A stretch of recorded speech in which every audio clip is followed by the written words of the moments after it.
এবার এগুলোকে পাস্তার আকারে কেটে নেব।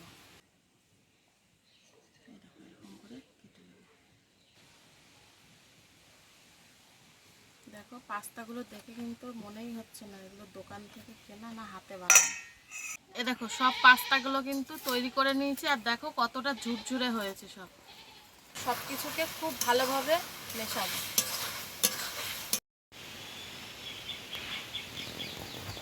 নমস্কার বন্ধুরা, আরপি ভিলেজ স্টোরির পক্ষ থেকে সকলকে জানাই অনেক স্বাগত। আজকে চলে এসেছি প্রতিদিনের মতো আরও একটি দুর্দান্ত রেসিপি নিয়ে। আজকে তোমাদেরকে একদম ঘরোয়া পদ্ধতিতে পাস্তা করে দেখাবো। তোমরা কিন্তু পুরো ভিডিওটা দেখবে। আর আজকের পাস্তাটা আটা দিয়ে তৈরি করব, তো একদমই স্বাস্থ্যকরভাবেই পাস্তাটা তৈরি করব, তোমরা সাথে থাকো। পাস্তা বানানোর জন্য সব কিছু আমি রেডি করে নিয়েছি। এবার আমি আটাটাকে মাখবো। তো চলো তাহলে আটাটাকে মাখি। দেখো এখানে আমি 250 গ্রাম মতো আটা নিয়েছি। তো এই আটাটাকে কিন্তু আমি খুব ভালোভাবে মেখে নেব। এবার আটার মধ্যে দিয়ে দিচ্ছি পরিমাণ মতো নুন।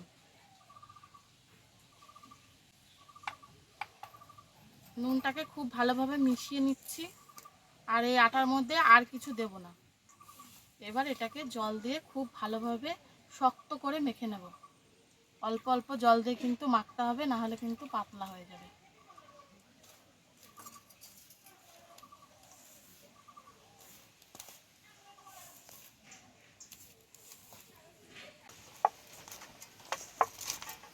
দেখো আটাটাকে কিন্তু একদম শক্ত করে মেখে নিয়েছি। দেখো এরকম করে টানলে কিন্তু ছিঁড়ে যাচ্ছে। দেখো এটা কিন্তু মানে সাথে লম্বা হয়ে যাচ্ছে না, একদম ছিঁড়ে যাচ্ছে। এরকম করেই মাখতে হবে। দেখো সব আটাটা দিয়ে এরকম লম্বা লম্বা বানিয়ে নিয়েছি। এবার এগুলোকে পাস্তার আকারে কেটে নেব। দেখো এগুলোকে সাজিয়ে নিয়েছি। এবার এগুলোকে কাটবো। এই ধারটা প্রথমে চাকু দিয়ে কেটে সমান করে দিলাম, তারপরে ছোট ছোট করে কাটবো।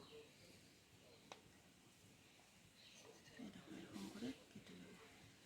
আর আমি কিন্তু এগুলো বেলার সময় কোনো রকম আটা বা তেল কিছুই ব্যবহার করিনি, শুকনোই হয়ে আছে। এটা দেখো কত সুন্দর কেটে যাচ্ছে।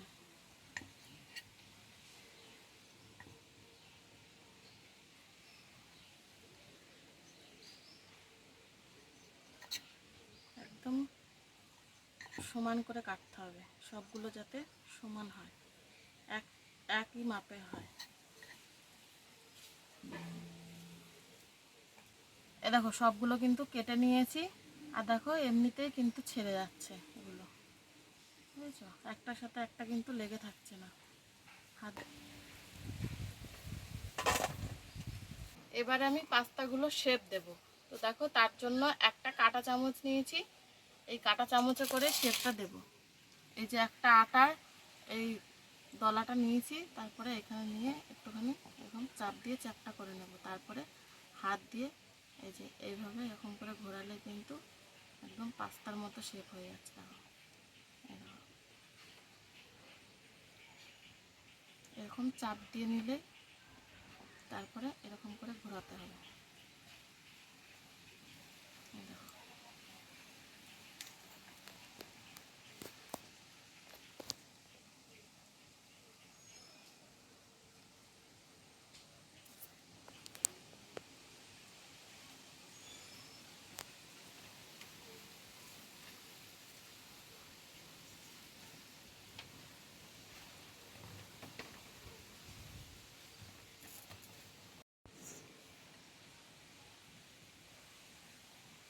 দেখো পাস্তাগুলো দেখে কিন্তু মনেই হচ্ছে না এগুলো দোকান থেকে কেনা না হাতে বানানো।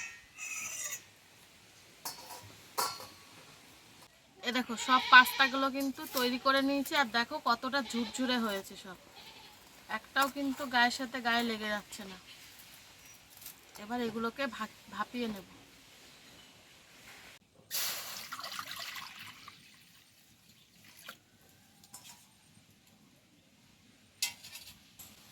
দেখো জল কিন্তু খুব ভালোভাবে গরম করে নিয়েছি। এবার দিয়ে দেব বানিয়ে রাখা পাস্তা।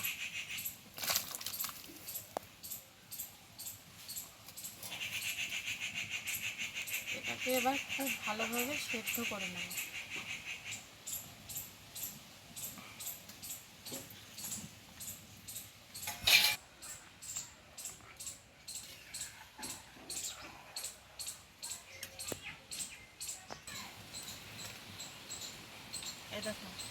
পাস্তাগুলো কিন্তু সেদ্ধ হয়ে গেছে। দেখো প্রথমে যখন দিলাম তখন কিন্তু ডুবে ছিল, আর এখন দেখো সবগুলো সেদ্ধ হয়ে ভেসে উঠেছে। পাস্তাগুলো কিন্তু খুব ভালোভাবে সেদ্ধ হয়ে গেছে। এবার এগুলোকে আমি এই গামলাতে নামিয়ে নেব।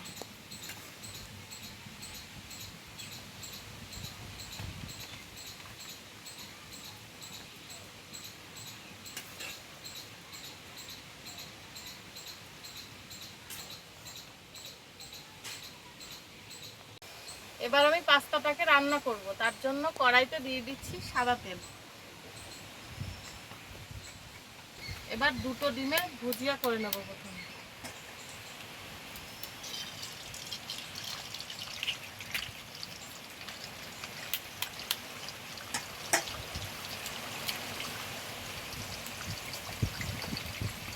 দিয়ে দিচ্ছি অল্প একটু নুন।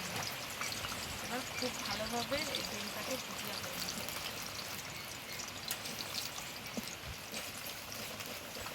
এবার এই থালাতে নামিয়ে নেব।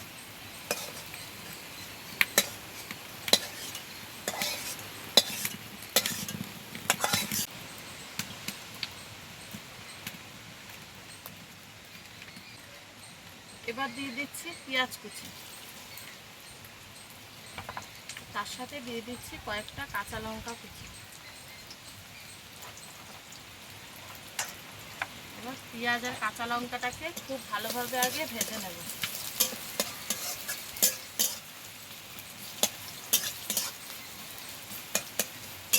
লঙ্কা খুব ভালোভাবে ভাজা হয়ে গেছে। এবার দিয়ে দিচ্ছি সেদ্ধ করে রাখা পাস্তা। তার উপর দিয়ে দিচ্ছি অল্প একটু গোলমরিচের গুঁড়ো। আর এখানে আছে soya sauce, vinegar, chilli sauce আর টমেটো সস। এই সব কিছুই এখানে দিয়ে দিচ্ছি পরিমাণ মতো নুন। নুনটা যেহেতু আটা মাখার সময় দিয়েছিলাম তাই অল্পই দিলাম। আর এখানে দেখো একটা পাস্তা মশলা নিয়েছি, এই পাস্তা মশলাটাও দিয়ে দিচ্ছি, পুরোটাই দিয়ে দিলাম।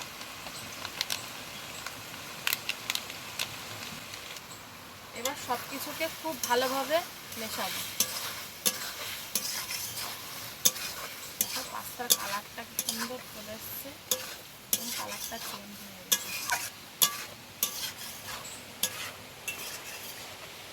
দেখো পাস্তা প্রায় রান্না হয়ে গেছে। এবার এর উপর দিয়ে দিচ্ছি ভুজিয়া করে রাখা ডিম।